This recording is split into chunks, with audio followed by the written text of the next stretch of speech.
Philippines, December 1941. The airbase at Clark Field sat under a sky that looked like hammered brass, the kind of oppressive tropical heat that made men's shirts stick to their backs before breakfast and turned metal hot enough to burn skin by noon. In Hangar 3, which smelled of aviation fuel and hot engine oil, and the particular staleness that comes from concrete that never fully dries in the humidity, a man named Jacob Reese stood with his hand pressed flat against the crankcase of a P-40 Warhawk, his eyes closed, his breathing shallow and controlled. He had been standing there for 4 minutes, which was long enough that Lieutenant Morrison, the engineering officer, had stopped his paperwork and was watching with the expression of someone who couldn't decide if what he was seeing was dedication or a nervous breakdown. Reese was 36 years old, too old for combat aviation, but exactly the right age for the kind of expertise that couldn't be taught in schools, the kind that came from spending 2 decades with your hands inside engines, learning their languages and their lies. He had grown up in Tulsa, Oklahoma, in the shadow of the oil derricks, and had started working in his father's garage when he was 8, which meant he had been listening to engines for 28 years, longer than most of the pilots on this base had been alive.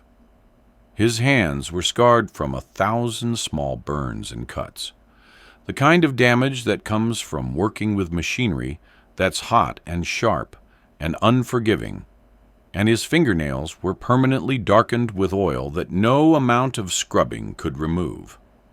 Right now, those hands were telling him something that the maintenance logs said was impossible, something that the visual inspection had missed and the compression test hadn't caught, something that would kill the pilot of this aircraft if Reese was right, and would make him look like a paranoid fool if he was wrong.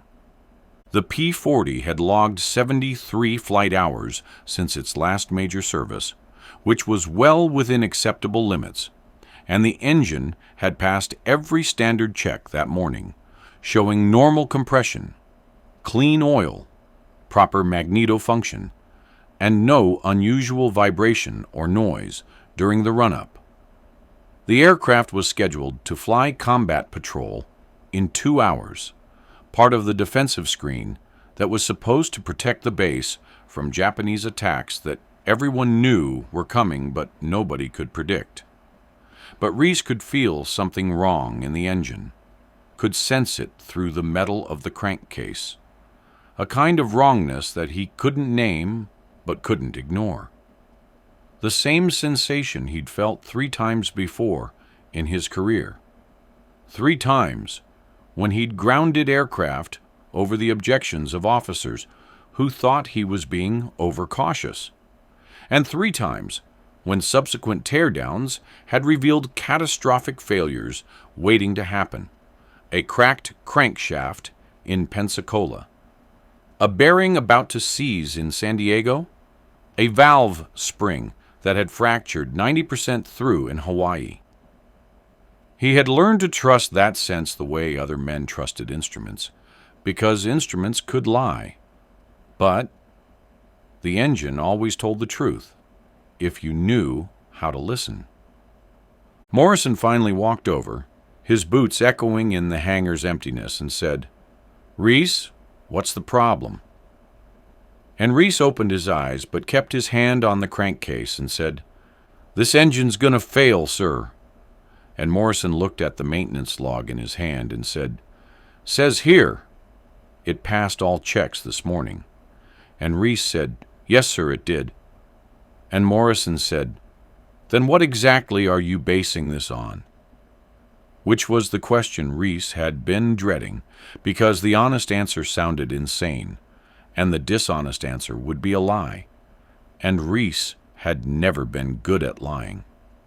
He took his hand off the engine and faced Morrison and said, "The oil's wrong, sir." "Not what it looks like," or what it measures as, what it feels like, how it moves through the system. There's metal in it that shouldn't be there, particles too small for the filter to catch, but big enough to mean something's wearing wrong inside. And my guess is it's the main bearings starting to spall, which means we've got maybe 5 more hours before it seizes, maybe less if the pilot pushes it hard. Morrison stared at him for a long moment, and Reese could see the calculation happening behind his eyes, the weighing of options that all seemed bad. Ground in aircraft on the word of a mechanic who was basing his diagnosis on something that couldn't be measured, or let it fly and risk losing a pilot and a plane they couldn't afford to lose, not with a war that might start any day or any hour.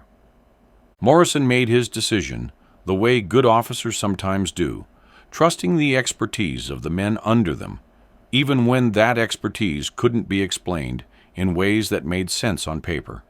He said, "Pull the engine." Full teardown. "And Reese, if you're wrong about this, you're going to spend the next month explaining it to everyone up the chain." And Reese said, "Yes, sir." And Morrison walked away, and Reese got to work, knowing that in 2 hours he'd either be vindicated or humiliated, and that either way people were going to start asking questions about how he knew things that instruments couldn't tell them. The teardown took 6 hours, careful work that required draining fluids and disconnecting systems and removing the cowling and unbolting the engine from its mounts, and then the even more careful work of taking the engine itself apart, cracking the case and exposing the intricate machinery inside, the pistons and rods and crankshaft and bearings that converted controlled explosions into rotational force. Reese worked with 2 other mechanics, younger men who were competent, but lacked his instinct, and they followed his directions as he guided them through the disassembly, calling out torque specifications from memory and pointing out the sequence of operations that would prevent damage to components they might need to reuse. By 6 o'clock in the evening, with the tropical sun dropping toward the horizon and turning the sky the color of blood, they had the crankshaft out and the bearings exposed, and Reese took one look and felt his stomach drop and his vindication turn to ash in his mouth because he had been right. And being right meant that something terrible was happening to every engine in the hangar. The main bearings showed the early stages of spalling, tiny pits in the bearing surface where the metal had begun to fracture under stress. Microscopic at first, but growing. And in another 5 or 10 hours of operation, those pits would have expanded into chunks of missing material that would have let the bearings seize or the crankshaft snap, either of which would have stopped the engine instantly and dropped the aircraft out of the sky with no warning and no chance for the pilot to do anything except die. But the spalling pattern was wrong, not the kind that came from normal wear or contamination or poor lubrication, but the kind that came from the bearing material itself being defective, which meant it wasn't just this engine that was affected, but potentially every engine that had been built with bearings from the same production batch. And given the way military procurement worked, that could be dozens of engines, maybe hundreds, spread across every air base in the Pacific. Morrison came back at 7:30, accompanied by Major Hendricks, the base commander, who was 52 years old and had flown biplanes in the previous war, and had the kind of face that looked like it had been carved from wood that was already old and weathered before the carving started. Reese showed them the bearings, pointing out the spalling with a pencil tip, and explained what it meant and what it could mean. And Hendricks listened without interrupting and then said, "How many other engines might have this problem?" And Reese said, "No way to know without checking them." "All, sir, but if it's a bad production batch, it could be most of the P-40s we've received in the last 3 months." And Hendricks said, "That's 47 aircraft." And Reese said, "Yes, sir." And Hendricks looked at Morrison and said, "Ground them all. Inspect every engine. Priority 1. I want this done by tomorrow morning." And Morrison said, "Sir, that's going to take every mechanic we have working through the night." And Hendricks said, "Then get them working. The Japanese could hit us any day, and I'm not going to lose half my air wing because we were too lazy to check our engines." They worked through the night. Every mechanic on the base pulled from their billets and put to work in a coordinated inspection program that Reese designed on the fly, teaching the other mechanics what to look for and how to feel for the subtle differences in friction and temperature that indicated bearing problems. Some of the younger mechanics couldn't sense what Reese sensed, couldn't feel the wrongness through their fingertips, but they could follow the visual inspection protocol he developed, looking for the microscopic pitting that marked the early stages of failure. By dawn on December 8th, they had inspected 39 engines and found bearing problems in 22 of them, a failure rate that should have been impossible but wasn't. And Hendricks made the call to Wright-Patterson Field in Ohio, reporting the problem to the Air Corps Technical Command and requesting immediate investigation of the bearing manufacturer. The Japanese attacked that same morning, December 8th, Philippine time, hitting Clark Field with bombers and fighters that came in low and fast and turned the runways into cratered moonscapes and the hangars into burning wreckage. The P-40S that could still fly scrambled to intercept, and they fought with a desperation born from knowing they were outnumbered and outgunned, and that this was just the beginning of something that would get much worse before it got better. But they flew, and they fought, and they came back, and the engines that Reese had cleared held together under combat stress, while the engines they had pulled sat in pieces in the maintenance depot, time bombs that had been defused before they could kill anyone. In the chaos of those first days, as the Japanese overran the Philippines and MacArthur's forces retreated toward Bataan, nobody had time to calculate how many lives Reese had saved. But the math was brutal and simple. 22 engines, 22 aircraft, 22 pilots who would have died or been captured if those engines had failed in combat, which they certainly would have. Reese himself evacuated with the maintenance crews to Bataan, carrying tools and whatever spare parts they could salvage, and he spent the next 4 months keeping aircraft flying with equipment that was breaking down and parts that didn't exist, and ingenuity that became the only resource that mattered. He learned to rebuild bearings using bronze salvaged from destroyed equipment, learned to hand lap cylinder heads to restore compression, learned to keep engines running on fuel that was contaminated with water and oil that was weeks past its service life. The other mechanics started calling him the engine whisperer, half joking and half serious, and they would bring him problems that seemed impossible. An engine that ran rough for no apparent reason, a propeller that vibrated at certain RPMs, a fuel system that developed air pockets, and Reese would put his hands on the machinery and close his eyes and listen to what it was telling him.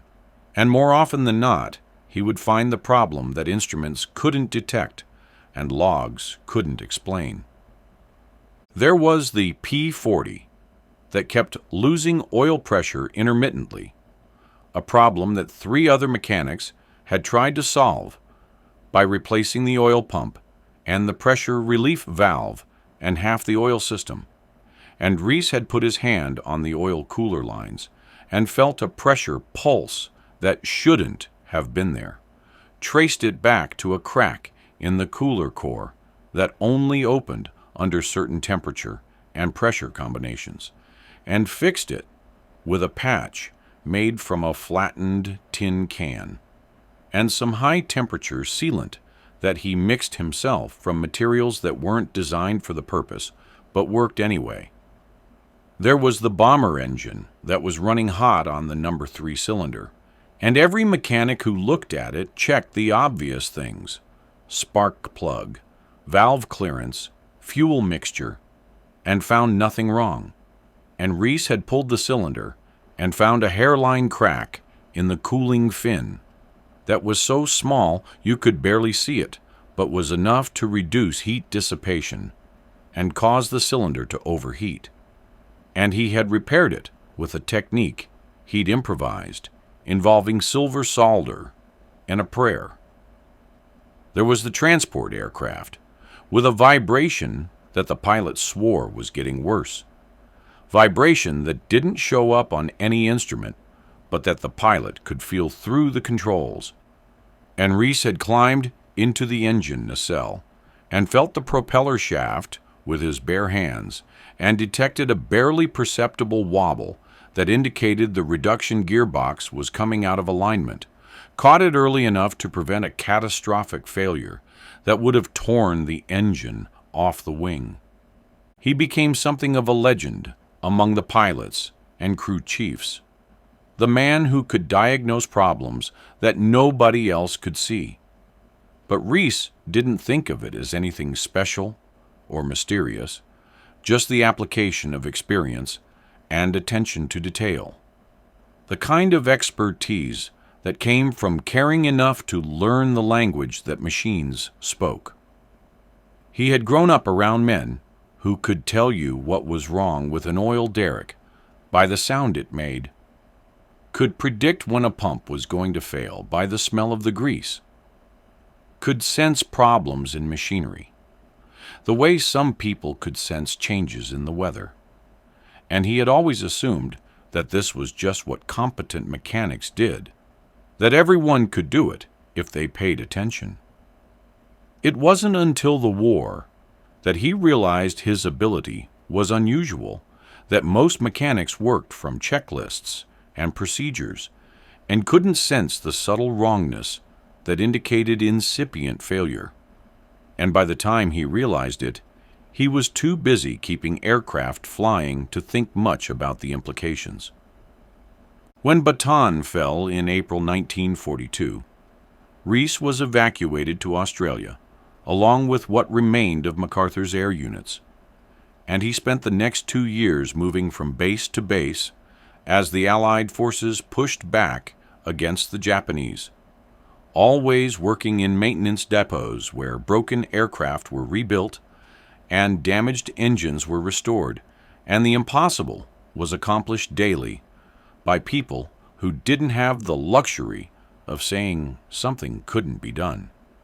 He trained other mechanics in his techniques, trying to teach them to sense what he sensed, and some of them picked it up, developed an intuition for engine problems that went beyond what the manuals could teach, while others never got it, remained competent but not exceptional, able to follow procedures but not to improvise solutions.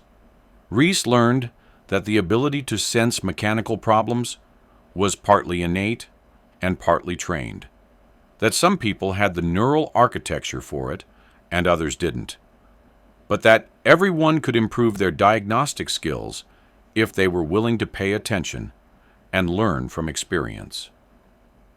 The Air Force, it became the Air Force officially in 1947, after the war ended, eventually formalized some of Reese's techniques into training programs, creating diagnostic protocols that tried to capture his intuitive approach and turn it into something that could be taught systematically. They called it Enhanced Tactile Diagnosis, or ETD, and it became part of the advanced maintenance training curriculum, teaching mechanics to use their hands and their senses to detect problems that instruments missed. The success rate was variable, with some mechanics developing real proficiency, and others just going through the motions. But even a partial implementation of the techniques reduced engine failures and saved lives, which was all that mattered in the end.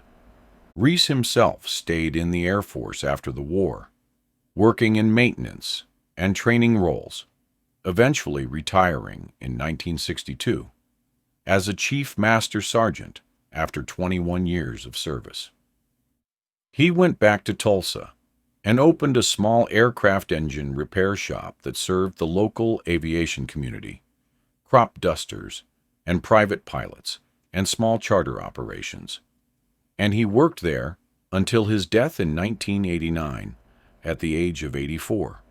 His obituary in the Tulsa World mentioned his military service and his years as a local businessman, but it didn't mention Clark Field or the 22 engines or the hundreds of pilots whose lives he'd saved by trusting something that couldn't be measured or explained in terms that made sense to people who had never put their hands on an engine and listened to what it was trying to say. But in the archives of the Air Force Historical Research Agency at Maxwell Air Force Base in Alabama, there's a folder marked Enhanced Maintenance Techniques, 1941 to 1945. And inside that folder is a report written by Major Thomas Hendricks in 1943, describing the work of Master Sergeant Jacob Reese and recommending him for recognition. The report details the Clark Field bearing inspection, the improvised repairs on Bataan, the training programs Reese developed in Australia, and includes a section titled Tactile Diagnostic Methods that tries to explain in technical terms what Reese did intuitively. The report concludes with a statement that reads, Sergeant Reese possesses an exceptional ability to detect mechanical failures through methods that cannot be fully explained or systematically replicated, but which have proven consistently accurate and have prevented numerous aircraft losses. His contribution to maintenance operations in this theater has been extraordinary and deserves formal recognition. The recognition never came, not in any official form, because Reese's work didn't fit into the categories that the military used to evaluate achievement. He hadn't flown combat missions or commanded units or developed new technology. He had simply kept engines running and saved lives quietly and without drama. And that kind of contribution tended to disappear in the paperwork. The lesson, if there is one, extends beyond mechanics and engines to the broader question of how we recognize expertise and value intuition in a world that increasingly demands quantifiable metrics and reproducible results. Reese's ability to sense engine problems was real and valuable and saved hundreds of lives, but it couldn't be easily measured or standardized or reduced to a procedure that others could follow mechanically. It required judgment and experience and a sensitivity to subtle patterns that most people didn't possess and couldn't easily develop. And in a military culture that valued standardization and protocol that made it simultaneously invaluable and suspect. The same dynamic plays out in every field where expertise matters. Medicine, engineering, finance, education, where the best practitioners often work from intuition, developed over decades of experience, intuition that they can't fully explain and that younger practitioners can't simply learn from books or training programs. We live in an age that wants everything to be teachable and testable and quantifiable, that distrusts expertise that can't be reduced to algorithms and procedures. And in doing so, we risk losing the kind of deep knowledge that comes from spending decades mastering a craft, learning its subtleties and exceptions and unwritten rules. There's a photograph that was taken somewhere in the Pacific Theater in 1944 showing a group of mechanics working on a P-38 Lightning, and in the background, barely visible, is a man with his hand on an engine cowling, his eyes closed, his posture suggesting concentration or perhaps prayer. The photograph is uncaptioned, and the man's identity is uncertain. But veterans of the maintenance units swear it's Reese, caught in one of those moments when he was listening to an engine, trying to hear what it was telling him about its condition and its future.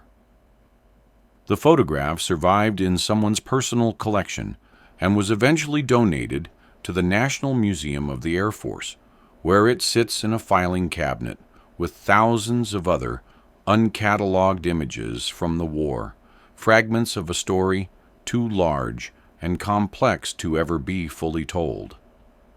Nobody looks at it anymore, except occasionally a researcher going through the archives. And even then, they probably don't notice the man in the background, or wonder what he's doing, or realize that what looks like a moment of casual inspection might actually be something more, a kind of communion between human intuition and mechanical reality that kept aircraft flying and pilots alive. The engines he worked on are long gone, scrapped or worn out, or lost in accidents that happened decades ago. But the techniques he developed and the mechanics he trained carried forward his approach, passing it down through generations of maintainers who learned that sometimes the most important tool isn't in the toolbox, but in the ability to pay attention, to sense the subtle wrongness that indicates problems before they become failures, to trust your hands and your experience, even when the instruments and the checklists say everything is fine. That tradition continues in military aviation maintenance today, where the best mechanics are still the ones who can sense problems that others miss, who can put their hands on an engine and know something's wrong even when they can't immediately explain why, who trust their intuition because they've learned through hard experience that intuition developed over years of work is often more reliable than procedures developed by people who never got their hands dirty. Wars are won not just by the people who fight them, but by the people who keep the machinery of war functioning, who maintain and repair and improvise and make do with whatever resources are available, who understand that an aircraft on the ground is just expensive metal, and that an aircraft in the sky with a functioning engine is a weapon that can change the course of battles and campaigns. Jacob Reese understood that, understood it in his bones and his hands and his instincts, and he spent his career making sure that engines kept running and pilots kept flying, and that the margin between victory and defeat stayed as wide as possible. He didn't do it for recognition or glory or medals. Did it because it was his job, and because lives depended on it, and because he was good at it in a way that few people ever become good at anything. And in the end, that's enough. More than enough. Even if his name never appeared in headlines or history books. Even if the only people who remember him are a few aging veterans and the researchers who occasionally come across his name in archived reports, and wonder for a moment who he was and what he did and why it mattered